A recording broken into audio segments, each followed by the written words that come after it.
Hi everyone, my name is Telma Ribeiro. I'm from Portugal and I'm a conservator. Within the scope of the OPHERA project, I'm going to show you today a brief presentation about conservation of earthen heritage.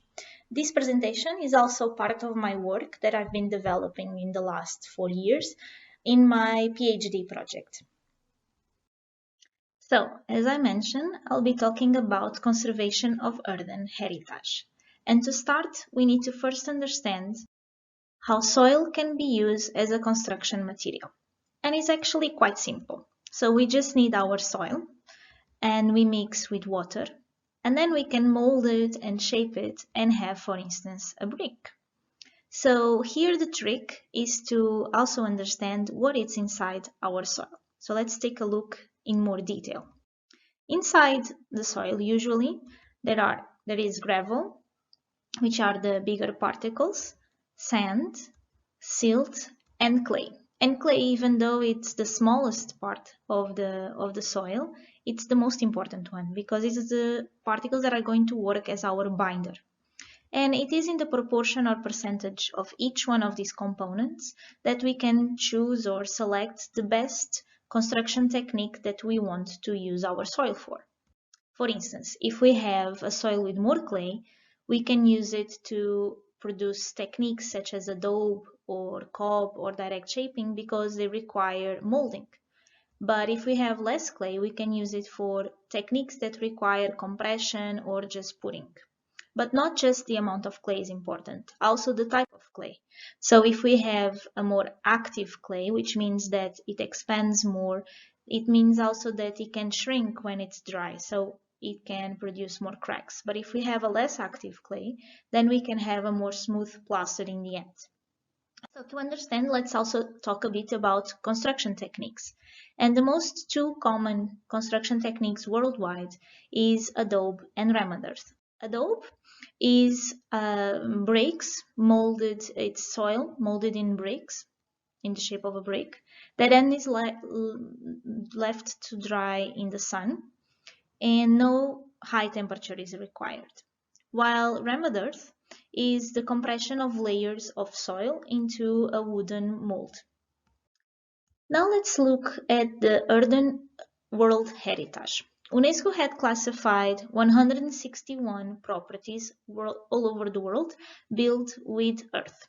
And from these 161 properties, 38% is made with adobe, 15% is made with ram earth. But there are other techniques that also can be found. For instance, cob, 8%, which is a technique that is consisted in piling earth in a vertical shape, or doped earth, also known in Portuguese as tabique, which is the use of earth into these wooden structures and is very common to be using inside walls. And others can be many different techniques, from mixture with fibers like straw or direct shaping, or even to cut the soil and use it for roofing systems as turf. And to give some examples of the earthen World Heritage classified by UNESCO, we have here, for instance, Timbuktu in Mali, which is made of adobe and earthen plasters, or Yazd in Iran, which is an entire city built only with earthen construction techniques.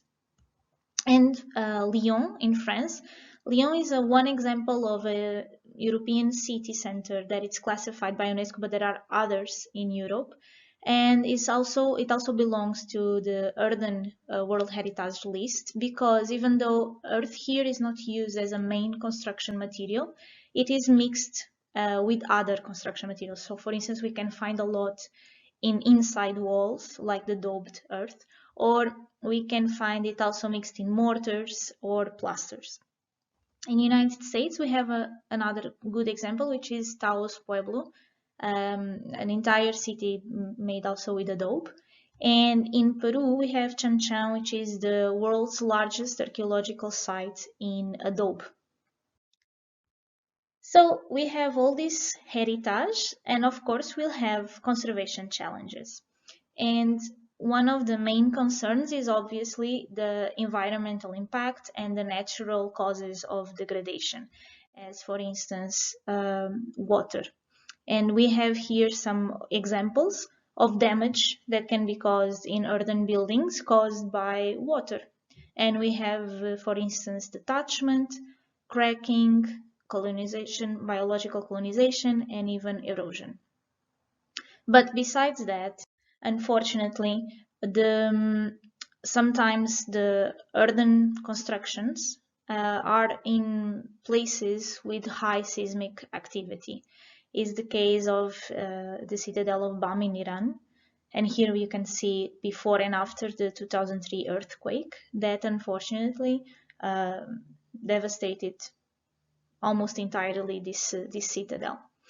Recently, a big intervention was made to recover these structures, but still some studies have been developed to try to protect the structures to avoid these high damage situations. And that's what now we are going to talk about.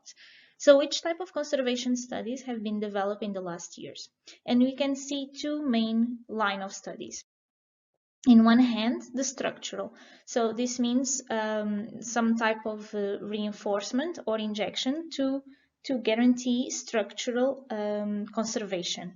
And reinforcement can be, for instance, the use of meshes or other techniques that are used around the walls of the buildings or in the main structural part of the building to reinforce it in case of for instance, of an earthquake.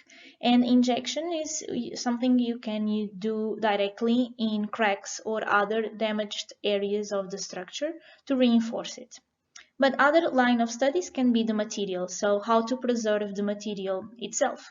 And in this case, it can be, for instance, using consolidation or protection solutions. And this is what I'm going to talk about because it's my main study. So in the last years, I've been studying type of consolidation and protection. Consolidation is basically a way to restore the material strength. So when we have a material that lost the coherence or it has several degradation phenomena or serious changes in its mechanical, physical, and chemical properties, usually the solution can be the consolidation. Consolidation is to apply a product directly in the material or by penetration that should enter in the matrix of the material and bring back the cohesion between the particles.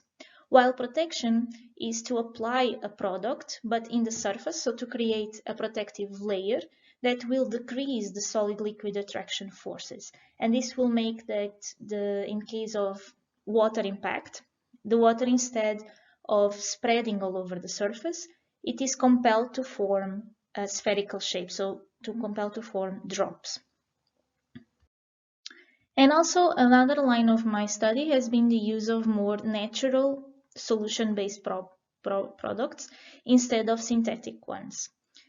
And this is also because in earthen construction, it's common to see that the population uses natural products and local products to protect and preserve it. So the idea is to take this ancient knowledge and to understand if we can apply it in different places. So we are actually having very promising results. As you can see here, this is an example of a remote earth surface. And in the first picture, we have a surface without any protective layer. And then we have three with Arabic gum, linseed oil, and beeswax, so all natural products, where you can see that the water, instead of spreading, is it's compelled to form the spherical shape that we want. So it means that it's working as a protective layer. So these very promising results are showing us that natural products can actually be used to reduce water absorption. They are working as a protective layer because they decrease the solid liquid attraction forces. Also, in some cases, they increase the material cohesion. Variation of color is very low, and a very important factor, permeability is not being affected. So as you can see, conservation of earthen heritage is a challenging topic, but we are having promising results that we hope we can continue to work in the future. I hope you like this video. Thank you so much for watching it.